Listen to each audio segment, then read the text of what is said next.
Ce matin, nous allons parler ensemble d'un sujet difficile, ce meurtre terrible de la petite Lola qui a été violée, torturée, retrouvée dans une malle. C'est un meurtre qui émeut toute la France, qui choque toute la France aussi, bien sûr. Une suspecte algérienne qui était en situation irrégulière a été interpellée rapidement. C'est un sujet qui, on le comprend, déchaîne les passions, déchaîne les colères. Donc, on va essayer ce matin ensemble de comprendre vos positions. Vous avez décidé, Éric Zemmour, de participer à une manifestation en réaction à ce meurtre. Pourquoi, Monsieur Zemmour, alors que la famille de Lola, qui n'est pas enterrée, a exprimé un souhait, pas de récupération politique. Que ne comprenez-vous pas dans ce souhait, Monsieur Zemmour? Je comprends très bien. Je comprends très bien. D'abord, vous savez, vous l'avez dit vous-même, c'est un crime horrible. C'est un crime qui nous émeut tous, qui nous retourne, qui nous révulse. Vous savez, on a tous des enfants, on a tous une sœur, on a tous une petite fille, que sais-je. Et on s'identifie à cette famille, on s'identifie à cette pauvre enfant. Moi, je vous avoue que j'étais, je sais pas comment vous dire, j'étais dans un état d'émotion qui ne se décrit pas. Moi-même, j'ai une fille, elle a quelques années de plus que cette pauvre enfant, et on s'imagine tous, vous savez, avec la même histoire. Monsieur Zemmour, vous comprenez qu'il faut respecter l'émotion de la famille, mais je et la qu'il respecte, y a un temps de décence mais bien sûr, à respecter madame, par ailleurs. je la respecte. Pas mal la journaliste, hein. Et c'est justement parce que je la respecte que je fais tout cela. Parce que vous savez, j'ai vu chez vous d'ailleurs le ministre Bruno Le Maire hier soir demandant, comme vous, de la décence et du silence. Mais c'est surtout la famille de Lola. Attention, bien sûr. Qui demande ça. Attention l'attaque. On sait bien ce qui va se passer. Si on n'en parle pas, si on fait silence, dans 3 jours, il y aura un autre sujet. On connaît le rythme médiatique. On connaît cette méthode. Et donc, mais que nous disent tous les gens, il y a une grande différence tous les gens il y a une différence entre être silencieux, Monsieur Zemmour, et faire du fracas, en parler sans cesse, et choquer une partie des Français, une partie des Français qui voudraient vraiment un temps de décence. Pardonnez-moi, je vous le répète. Il y a coup de pression là, journaliste, quand même. Ceux qui ne sont pas décents, c'est ceux qui, justement, cyniquement, instrumentalisent la douleur de cette famille pour pouvoir se défausser de leurs responsabilités et pour fuir le débat. Parce que la décence, ce n'est pas justement essayer de comprendre, d'abord assumer son émotion, assumer sa souffrance, comme je le fais et comme d'autres le font, et ensuite essayer de comprendre ce qui s'est passé pour justement éviter à l'avenir. Éric Zemmour, ce débat, qui voudrait le fuir? Parce que tout à l'heure à la manifestation, aucun autre parti politique n'a décidé de vous rejoindre. Le Rassemblement national qui avait envisagé d'y aller finalement ne vous rejoint pas. Et Jordan Bardella, le président du Rassemblement national, a déclaré, je le cite, la tonalité donnée par certains participants ne correspond pas à la volonté initiale d'un hommage pudique et décent. Ça ne vous a pas fait réfléchir? Écoutez, moi je me mêle pas des autres. Ah, Bardella, maintenant c'est président. Ce qu'ils veulent, moi vous savez, ça prouve l'utilité Zemmour, il a l'air malade. Que j'ai fondé il y a bientôt 1 an. Parce que ça veut dire... La tonalité donnée par certains participants de demain ne correspond pas à la volonté initiale d'un hommage politique et décent. C'est vrai que aucune déclaration de Mélenchon, il a rien dit par rapport à ça, les mecs. Après, il a peut-être respecté juste le silence... Le silence de la famille, hein. La famille, elle a dit silence radio, pas de récupération politique, rien du tout. Dire que il respecte ça, Mélenchon, je pense. Hein. Justement, à protester, comment expliquer qu'ils prennent des distances avec vous? Mais ils font Pourquoi seriez-vous le seul à avoir raison envers et contre tout? Parce que c'est comme ça. C'est un peu court comme explication, pardonnez-moi, mais parce que c'est comme ça. Je vous taquine.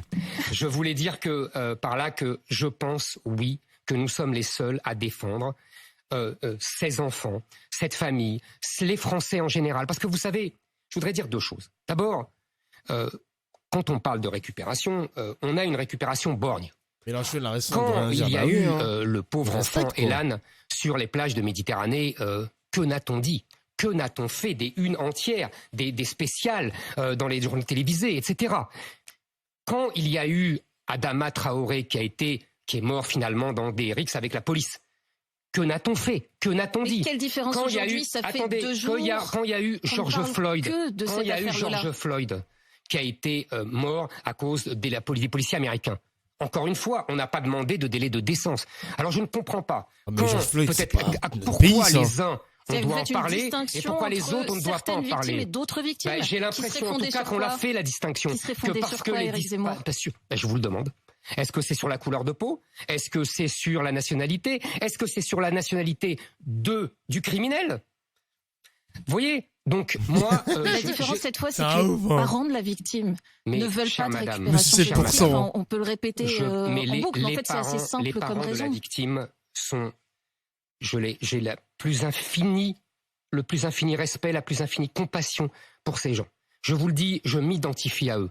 Vous leur avez mais écrit, Monsieur ce Zemmour, crime vous les avez dépasse. appelés. Attendez. Non, mais ce vous vous êtes crime- assuré, Éric Zemmour, je ne veux pas, moi, je ne veux qu'ils pas étaient en faire accord avec non, écoutez-moi, le fait que écoutez-moi. vous organisiez un hommage. Écoutez-moi.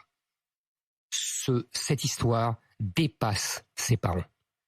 C'est toute la France qui est concernée. Et parce que ce n'est pas le premier crime de ce type. Il y a eu d'innombrables crimes dans les années précédentes commis par des étrangers clandestins. On se souvient de ces 2 gamines à la gare de Marseille tuées par un Tunisien. On se souvient du prêtre tué par un Rwandais. On se souvient de la femme violée par un Algérien, par un Kosovar. Tous ces thèmes-là, on le sait. À chaque fois, c'est la même histoire. Bah Ce sont des gens voyons. qui sont Merci pas Lucho pour le France, sub. Merci qui mon gars. reçoivent les fameuses OQTF, les obligations de On quitter va en le parler. territoire français, et qui ne partent jamais. Pourquoi? Parce que la police les arrête, les met en centre de rétention ou ne les met pas en centre de rétention, mais finalement ils ne sont jamais expulsés. Moi je dis qu'il y a une responsabilité de l'État. L'État, vous savez, on l'a appris jadis quand on était étudiant. L'État fonde sa légitimité sur la protection de tous. C'est pour ça que chacun d'entre nous a renoncé à se faire justice soi-même. Si l'État ne fait plus son boulot, il y a un problème, mais majeur. Et c'est pour ça que moi je ne veux Monsieur pas Zemmour, qu'on se taise. Éric Zemmour, la suspecte est une femme algérienne. Est-ce que vous auriez fait la même manifestation si la suspecte avait été une femme française? C'est une question que se posent beaucoup de Français. Attends, elle a dit quoi? Parce qu'il y a eu un voyons. Manifestation Salut au si la tac. suspecte avait été une femme française? C'est une question que se posent beaucoup de Français. Non. Pourquoi? Parce que tout simplement, cette femme algérienne est une étrangère, qu'elle ne devait pas être en France et qu'un crime commis contre un enfant française n'est pas de la même eau qu'un crime commis par les Français. C'est un ce que commis vous appelez d'ailleurs un francocide. Absolument. Alors, Un francocide. posons-nous sur ce thème parce qu'il faut en revenir aux faits. Un francocide, c'est un néologisme, c'est un mot que vous avez inventé, que vous utilisez depuis quelques semaines désormais. Ça veut dire quoi, francocide, selon vous, wesh. Éric Zemmour, un francocide? Ça veut dire un crime, justement, commis sur un Français, par un étranger, et qui, si vous voulez, ce n'est pas le crime individuel qui compte, c'est la masse. C'est-à-dire que j'ai pris exemple tout simplement sur les féminicides. Que disent les féministes? Elles disent, jadis on disait quand il y a un homme qui tue... Attendez, là, je suis obligée de vous si arrêter. vous me laissez pas expliquer, je peux pas... Je suis obligée de vous Bah, arrêter. laissez-le tout de suite, parce que expliquer. Bah oui, sur madame. quels éléments factuels vous fondez-vous pour dire que c'est un crime raciste? Non, j'ai pas dit que c'était un crime raciste. Vous dites que c'est un crime commis contre une Française spécifiquement, absolument. donc un crime commis Non, parce non. qu'elle est de nationalité française. Donc sur quoi vous fondez-vous pour Mais dire c'est ça? très simple. On l'écoute, on écoute. Je ne dis pas du tout qu'il y a une intention raciste. Ce n'est pas mon sujet. Mon sujet, c'est comme le féminicide. Je vous le répète, vous me laissez pas expliquer, mais vous allez que gens vont comprendre Je vous écoute. l'analogie. Jadis, moi, dans ma jeunesse, quand il y avait une querelle entre un homme et une femme et que, par malheur, l'homme tuait la femme, on disait c'est un crime passionnel. Mhm, Vous voyez, les mots ont un sens. mhm. Aujourd'hui, on dit c'est un féminicide. Pourquoi? Car les féministes nous ont expliqué, et ça se discute, bon, c'est intéressant comme concept, que ce crime n'est pas individuel, qu'il est dans un ensemble politique, un ensemble de crimes qui prouvent qu'il y a quelque chose de pourri au royaume des relations entre les hommes et les femmes et que c'est le rapport de force entre les hommes et les femmes, du patriarcat, etc. Bon. Eh ben, moi, je vous dis, sur ce modèle-là, par analogie avec ça, que le francocide, c'est un crime commis contre un Français par un étranger parce que je considère qu'aujourd'hui, nous vivons un moment historique qui est que le peuple français, sur son sol, est occupé par un peuple étranger, par une civilisation étrangère qui est en train de le remplacer. C'est tout le thème de ma campagne présidentielle. Ça le grand recommence, remplacement. ça Je recommence. pense aujourd'hui que nous vivons un moment historique où le Il est toujours fort pour jouer sur les mots. Hein. Il est toujours fort, hein. Mais comme c'est un linguiste très fort, historien et tout, il est très très chaud. Il est chaud pour changer les mots. utiliser des néologismes et tout. Le peuple français est en danger de mort. Et cet enfant est justement le symbole. Il y en a eu d'autres, je vous ai donné des exemples. Mais Éric Zemmour, ce meurtre qui est vraiment horrible aurait pu tomber sur une petite fille immigrée. Vous n'en savez rien. Mais vous non plus. Ben oui, mais en tout cas ça n'est pas lieu. Quand il y a eu la vieille dame, Qu'est-ce que ça veut dire par ailleurs, monsieur? Attendez, quand il y a eu la vieille dame qui a été agressée, attendez. Contre un Français est un francocide? Oui, si c'est par un étranger, oui. Il a inventé ce mot. Hein. Et je dirais, encore une fois... Son mot, ça se trouve, son mot, les gars, il va être dans le dictionnaire. Hein. Si je tape francocide sur Google, francocide, Éric Zemmour se dit être inspiré de la définition des féminicides. Francocide. Bon, il n'est pas encore dans le dictionnaire. Ah si, il est dans le Wiktionnaire. Francocide. Qui a tué un ou plusieurs Français, qui blesse des Français, qui détruit ce qui est français. Le mot est apparu en 2007 et 2003. Putain, mais francocide, c'est un mot qui existait déjà, en fait. C'est pas monsieur Éric Zemmour qui a inventé ce mot. Prendre une expression qu'affectionnent les féministes, il y a un continuum de violence. C'est-à-dire que le crime n'est que l'aboutissement de tout un continuum de violence qui part de trafic de drogue, de vol, de viol, de rodéo même. Qu'est-ce que c'est que le rodéo? Même le rodéo. C'est une conquête de territoire pour chasser les Français de ce territoire-là. Nous sommes dans un moment historique. Oh là. Les rodéos... Non, mais vous vous rendez compte de ce qu'il vient de dire? Il a dit que les rodéos urbains, c'est pour chasser les Français de leur territoire. C'est un malade. La tête de WAM que c'est un fou. C'est un fou. Oh là au-delà du cas personnel, qui est tragique, qui est... N'importe quoi le raccourci. Qui me retourne le sang. Je vous assure, depuis 3 jours, ça me retourne le sang. C'est une horreur, cette histoire. Mais en même temps, on a le droit à l'interprétation. C'est ça la politique. Et c'est ça la raison. Ce qui est délicat, c'est que vous faites de cette affaire un symbole. Mais oui. Alors que ça peut être une affaire isolée. Mais non, ce n'est pas une affaire isolée, chère madame. Vous lui donnez. Ce n'est pas une affaire isolée. Vous pointez des responsabilités politiques, puisque vous accusez aussi les responsables d'avoir un laxisme, notamment migratoire. Mais si vous étiez au pouvoir, Éric Zemmour, et qu'une petite fille se faisait massacrer, ce serait votre responsabilité directe? Bien sûr. Je vais vous dire, cette femme ne devait pas être en France. Elle rentre en 2016 avec un visa étudiant. On n'aurait pas dû lui donner. Moi, je ne lui aurais pas donné. Pourquoi? Voilà. Parce qu'elle est algérienne? Tout simplement que j'aurais restreint drastiquement les visas étudiants. Quasiment à rien. Et surtout pas aux pays qui ne reprennent pas les clandestins. Deuxièmement, cette femme devait être expulsée. Elle n'a jamais été expulsée. De façon volontaire, précisons-le, c'est-à-dire qu'elle avait 30 jours. Non mais je précise, oui, vous avez raison. Vous avez raison. Le territoire français, j'aurais changé la loi. J'aurais changé la loi. Ce n'aurait plus été volontaire.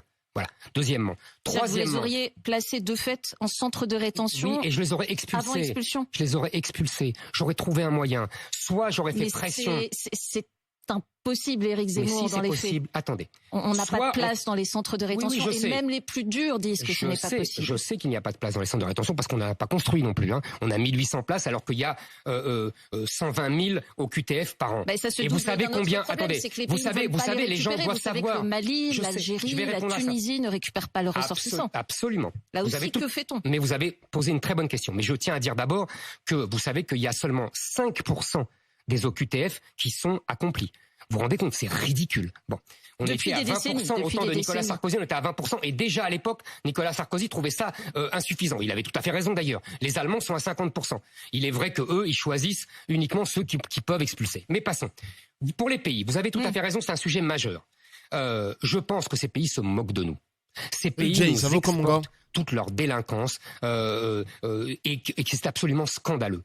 Et donc, ce qu'il faut, c'est faire pression sur ces pays. Regardez comme les Algériens et les Marocains sont furieux parce qu'on a réduit un peu de 20 à 30%. On coupe les échanges économiques. On coupe les visas. Ces gens-là n'ont qu'à reprendre leurs clandestins. C'est à eux. Ils sont de leur nationalité. La France a tenté de le faire. Non. Emmanuel Macron a supprimé de très nombreux visas. 20 à 30%, j'ai dit. Et déjà, ça hurle. Mais vous avez vu qu'Emmanuel Borne est allé à Canossa et qu'elle a annoncé Elisabeth Borne. Emmanuel Borne. Excusez-moi. Pardonnez-moi. Voilà, exactement. Elisabeth Borne a dit que elle augmenterait les visas étudiants. C'est avec un visa étudiant que cette criminelle est rentrée en France. Donc vous voyez, il faut une volonté politique. Mais je vais vous dire, il faut surtout changer l'idéologie. En vérité, les gens qui nous gouvernent et toute la classe politique considèrent que l'immigration, c'est bien. C'est, selon la vieille expression de Bernard Stasi, une chance pour la France. Que finalement, il faut absolument regarder. Emmanuel Macron veut les mettre carrément à la campagne parce que les campagnes se vident. Vous voyez, il y a une idéologie immigrationniste. Moi, je considère que cette immigration, en vérité, ne nous apporte que des ennuis et que ça a été une catastrophe depuis 40 ans de voir cette immigration de masse venue du Maghreb et d'Afrique qui, en vérité, à part quelques exceptions et quelques personnes qui s'adaptent très bien et qui s'acclimatent très bien et qui s'insèrent et qui s'assimilent très bien, les autres constituent un peuple dans le peuple, une société dans la société, mais et une peuple hostile en plus, de plus en plus hostile. Zemmour, vous ne pointez que la responsabilité du gouvernement, Éric Dupond-Moretti, Gérald Darmanin, comme si c'était eux les responsables de ce meurtre, et c'est comme si vous disculpiez en quelque sorte la présumée meurtrière. C'est quand même elle qui est au cœur du sujet. Bon, j'ai pas envie de faire le sort de bite de Éric Zemmour, mais c'est pas ce qu'il a dit, quoi. Après, la responsabilité du gouvernement, les gars, est-ce qu'on peut dire que le gouvernement est en partie responsable? Techniquement et factuellement, on peut dire oui, vu qu'il y a eu une OQTF. Donc factuellement, la journaliste, elle est un peu dans le dur, là, quand même, de dire que le gouvernement est disculpé. Plus que les J'ai pas envie de faire le sort de bite, quand même, mais le gouvernement est en partie responsable, quand même. Je suis tout à fait d'accord avec vous pour rétablir la responsabilité individuelle. Ça, vous avez raison. Il va trop vite, c'est le... Il va trop vite, c'est le Eminem des racistes. C'est un ouf. Oui, c'est les seuls qui ont autorité d'agir. Mais oui, en fait, le gouvernement, si ils avaient justement... Bah après, l'OQTF, c'est un truc où t'as 30%... Enfin, t'as 30 jours pour partir du pays. Donc, évidemment, la France, le gouvernement, même le ministre de l'Intérieur va pas prendre ton bras et va te dire, mon gars, t'as une OQTF, dégage du pays tout de suite. Non, t'as 30 jours pour quitter le pays, donc c'est totalement libre. Mais... c'est là où les lois doivent peut-être changer, on ne sait pas encore. Peut-être que le gouvernement a sa part de responsabilité par rapport aux exécutions des OQTF. Vous voyez ce que je veux dire? Donc je sais pas, c'est très discutable en tout cas. C'est très très discutable. Ce n'est pas Darmanin, Dupond-Moretti, je les ai jamais accusés de meurtre. Je dis simplement, Dites en France, vous vous rendez compte de l'image exécrable que vous donnez en ce moment? Pourquoi Mimi, t'es de quel pays? Moi j'ai toujours voulu savoir les autres pays, comment ils nous voient, genre. Comment l'Allemagne nous voit, les Pays-Bas, la Norvège, les États-Unis d'Amérique, le Canada. Comment ils voient les Français, genre, on est des bouffons au Canada. Ah ouais? Genre, vraiment, on est des bouffons, genre? Mais non. Non. Baguette. Personne nous aime. Ah ouais? Comment le Portugal nous perçoive, genre? C'est trop intriguant, genre. La légitimité. Comme vous l'avez fait d'ailleurs devant le Bataclan en disant que François Hollande était responsable des attentats du Bataclan. C'est-à-dire que vous faites souvent ça, pointer la responsabilité d'un président. Mais madame, s'il ne veut pas être responsable, il ne faut pas qu'il soit président de la République. Je vous le répète, la légitimité de l'État, depuis 1000 ans, depuis 2000 ans, c'est la protection de ses sujets, disait-on, sous le roi, et des citoyens, disons, depuis la République. Si il ne les protège pas, il n'a plus de légitimité. Vous comprenez? Il n'a plus la légitimité à prendre les impôts, il n'a plus la légitimité à avoir le monopole de la violence, il n'a plus la légitimité à interdire aux autres, aux citoyens de se défendre. C'est fondamental, c'est le pacte social. Donc oui, le gouvernement est responsable, il n'est pas le seul. Tous les autres précédents sont aussi responsables. Sauf que là, vous décrivez un monde illusoire, c'est le monde du crime zéro, ça n'existe pas. Mais j'ai jamais dit que je décrivais le monde du crime zéro. Moi, je décris le monde du francocide, ce n'est pas la même chose. C'est-à-dire où le peuple français est agressé, martyrisé, assassiné, chassé de ses terres par un peuple étranger. Le rétablissement de la peine de mort. J'ai jamais dit ça, c'est pas dans mon programme. Donc vous ne le demanderiez pas. Philosophiquement, je ne suis pas contre la peine de mort, mais ce n'était pas dans mon programme. Ça ne me choque pas la peine de mort pour un personnage pareil. Franchement, et ça la me choque même pas. petite fille tuée par un Français, vous ne seriez donc pas là ce matin. Si j'écoute tout ce que vous dites depuis le début, la même petite fille tuée par un Français, si je résume tout ce qu'on se dit depuis le début, vous ne seriez pas là ce matin. Je vous répète que la même petite fille tuée par un Français, c'est un crime affreux et la personne doit être condamnée. Et encore une fois, je vous répète, philosophiquement, pour ces gens-là aussi, la peine de mort ne me choque pas. Mais elle n'est pas au programme. Ce n'est pas dans mon programme présidentiel. Donc, je vois pas pourquoi on en discute. On va parler de philosophie. Deuxièmement, donc ce crime-là, je l'aurais condamné, évidemment. Évidemment. Mais ça aurait été un crime individuel. Là, je considère, moi, que ce n'est pas seulement un crime individuel et qu'il incarne quelque chose politiquement, historiquement. Et donc, si vous voulez, je pense, oui, que là, je viens et je donne cette analyse. Et que je dis aux Français, ne vous laissez pas intimider par les médias qui vous disent pas de récupération, pas de récupération. Il n'y a pas de récupération. Personne ne se laisse intimider. En plus, vous êtes invité ce matin. Mais si je vais au bout de votre pensée, vous pensez que cette suspecte a choisi cette petite fille, Lola, parce que c'était une blonde aux yeux bleus? Ah, je le pense, oui. On découvrira sans doute. J'ai lu un commentaire très intéressant d'un Marocain qui expliquait la tradition de sorcellerie dans les pays du Maghreb. Mais vous comprenez bien que vous ne pouvez pas le penser. Enfin, c'est pas le rôle d'un responsable politique de penser, de faire des déductions d'un dossier où une enquête est en cours. Enfin, parce que c'est vous qui m'emmenez sur un chemin qui n'est pas le mien. Vous m'emmenez sur. Moi, je vous dis. Laissé emmener assez facilement. Non. Moi, je vous dis. J'ai pas eu à vous pousser pour que vous le disiez. Moi, je vous dis. Il y a une multitude de crimes depuis des années et des années, commis, 1, par des clandestins qui ne devraient pas être là, responsabilité du gouvernement, 2, par des étrangers, 3, on pourrait dire d'ailleurs, par des enfants de l'immigration, etc. Et je vous dis, il y a un problème qui n'est plus seulement d'individus, qui n'est plus seulement de crimes personnels, de faits divers. Ce ne sont pas des faits divers, ce sont des faits politiques. Ce sont ce que j'appelle des énervé là. Waouh. Votre parti, et ça fait débat, votre parti a organisé une campagne sur Internet pour faire monter le mot-clé Lola. L'association des amis d'Éric Zemmour a acheté le nom de domaine manifpourlola.fr. Il y a aussi une pétition qui récupère des données pour les exploiter à des fins politiques. Si vous n'appelez pas ça de la récupération, Éric Zemmour, vous appelez ça comment? Comment t'appelles ça, Zemmour? Samuel Lafont qui s'en est occupé d'ailleurs pour son association au départ. Vous savez, Samuel Lafont, c'est quelqu'un qui a été lui-même agressé par un migrant il y a une dizaine d'années et qui veut Samuel Lafont n'est pas autonome. Non, en l'occurrence, il est autonome. Et que vous faites des choix communs. Ou alors il est vous autonome. vous dissociez de ce choix et vous dites je me dissocie pas du tout de ce choix. Il n'a rien fait de mal. Il a simplement rassemblé des informations. Pas du tout. Il a simplement rassemblé des informations pour indiquer aux gens où est-ce qu'il y avait des manifestations dans toute la France sur cette affaire. Et il a acheté le nom du domaine et vous récupérez des données politiques qui vous serviront ensuite. Mais quelles données politiques? Mais vous croyez qu'on a besoin de ça pour avoir des données politiques? Franchement. Peut-être, monsieur Éric Zemmour, parce que pour conclure, ça peut il donner l'impression, là aussi, les gars. qu'on s'est dit ce matin, que c'est la seule façon que vous avez trouvé d'exister. Après, pardonnez-moi, la journaliste présidentielle qui a été compliquée, vous avez fini à 7%. C'est le seul moyen d'exister. Tu as fini à 7%. Oh, la journaliste, elle a tiré des bastos. Et dans une année qui s'ouvre où vous n'avez pas de député. J'ai fini à 7%, je vous rappelle quand même que j'ai fini 4e de la présidentielle et que il y avait tous les autres candidats derrière moi alors que je n'avais pas de parti au départ et que j'étais tout seul. Vous voyez, vous devriez quand même relativiser votre jugement. Par ailleurs, vous savez, ça fait 30 ans que je dis cela. 30 ans que je me bats, j'étais en tant que journaliste, en tant qu'écrivain. Je disais déjà la même chose. J'alertais déjà les gens, déjà les Français sur le drame historique qui est en train de leur tomber dessus, qui s'appelle le grand remplacement. Donc vous savez, ce n'est pas pour exister. Simplement, vous savez, depuis quelques semaines, on peut dire que depuis la présidentielle, tout me donne raison. Et que ce crime affreux, ce crime horrible, rajoute encore aux éléments qui me donnent raison. En tout cas, la présidentielle, 7% des Français ont voté pour vous, et donc ça fait que vos idées ne sont pas majoritaires en l'état factuellement. Mais vous savez, c'est Emmanuel Macron qui a été réélu. Je reconnais la légitimité d'Emmanuel Macron. Merci. Il a gagné les présidentielles, c'est tout. Merci beaucoup Éric Zemmour. Ah, je vous en prie. Il est 8h53 sur BFM TV RMC. Mais what? Il lui a coupé la parole direct. Merci, mais finis pas ta phrase, s'il te plaît. D'accord, très bien. Bon, bah, très bien. Ok, merci, allez. D'accord.